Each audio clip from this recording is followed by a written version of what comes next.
Thank you, Connie. I call Timothy Gosson. Principal Deputy Speaker, and I preface my remarks by noting that the legislation under which we appoint Mr McEwan was only recently amended by this House. But it was not amended to tighten the rules on members' conduct.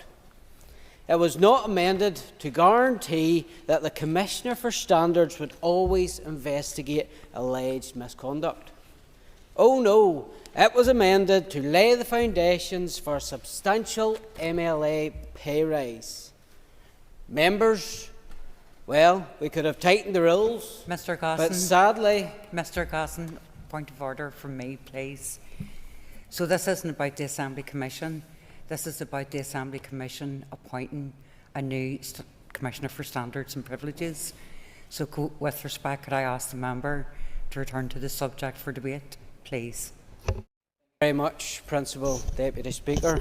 But as I was saying, sadly this House decided to look to the importance and the interests of their wallets instead of seeking a higher standard of member conduct.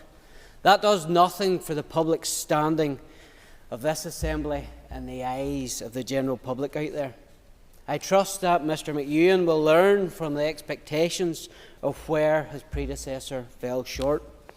I would draw members' attention to what happened last week in Westminster, where there were questions about Angela Rayner and her tax affairs.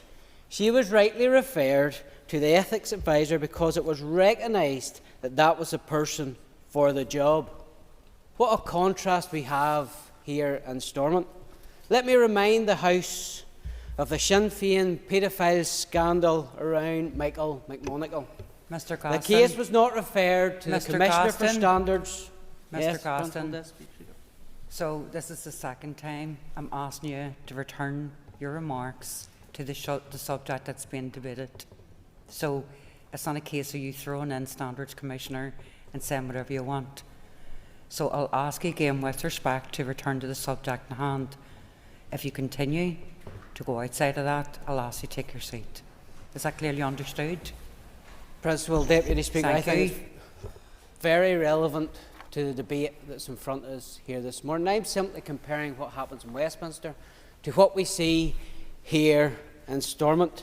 And indeed, the case that I referred to was not referred to the Commissioner for Standards, but instead to an insider, the Assembly's own head of legal services. And it was unsurprisingly when he delivered the report to this Assembly that exonerated the First Minister. But he could only do so by not interviewing a single person in relation to the case, including journalists who knew McMonagle acted as a Sinn Féin press officer. Mr Gosson, Principal Deputy Speaker. Mr Gosson, take your seat. Okay. First day back. Okay. We're all eager to get into it, but can I just remind you and other members, you really need to stick to the subject in hand. I'll give you plenty of flexibility as long as you're making sense and relating to what you're saying to the subject in hand, and you've done neither. So I'm going to move on. Brian Kingston, please.